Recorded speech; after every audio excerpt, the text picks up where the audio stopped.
At Forbes Fortunes, we discuss financial matters that improve lives. Please join our weekly family meeting by subscribing and leaving a comment or question below. In the previous video, we introduced you to Debbie and Tom, and how they paid off $20,000 in debt in 18 months.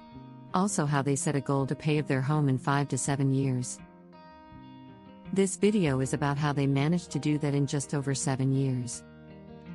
Debbie and Tom bought their home 5 years prior and took out a 30-year mortgage. It's a comfortable home that they plan to stay in and will make improvements and additions if the need arises. Before they set out a plan of action, they did some research and came up with 4 options. They also looked at their existing contract to see if there would be penalties and restrictions imposed for certain of these options. Option 1 was to refinance with a shorter term and a better interest rate. They had 25 years left on their mortgage and their interest rate wasn't particularly great.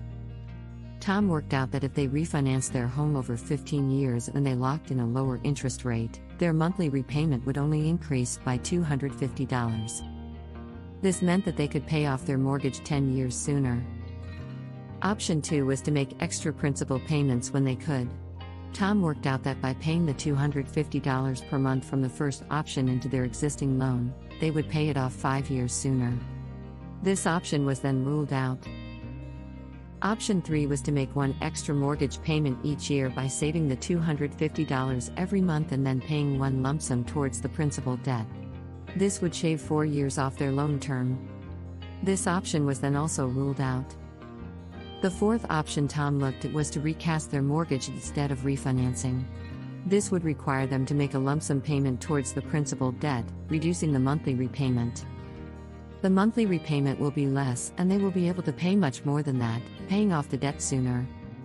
The 2 problems Tom had with this option is that they didn't have a lump sum to put towards the principal debt and their interest rate would remain the same.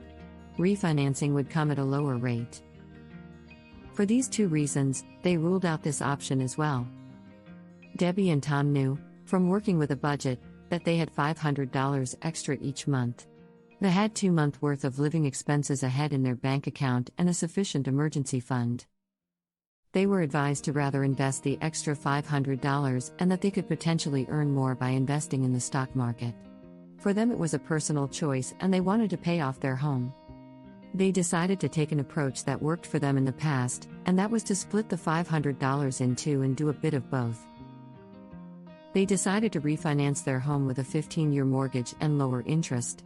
This meant their monthly repayment is going to be $250 more than it used to be, but this is what they planned for. The other $250 they monthly invested in stock and bonds. This now meant that their loan was going to be paid off in 15 years, but they wanted to pay it off in 5 to 7 years. So, in addition to the refinancing, they also used their bonuses and tax refunds towards the principal debt each year. This helped them pay off their mortgage in just over 7 years. In the next video, I will show you how they still managed to go on vacation each year, while paying off their mortgage sooner.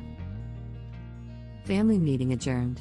Thank you for watching, and if you found this content useful, please give this video a like and share with others.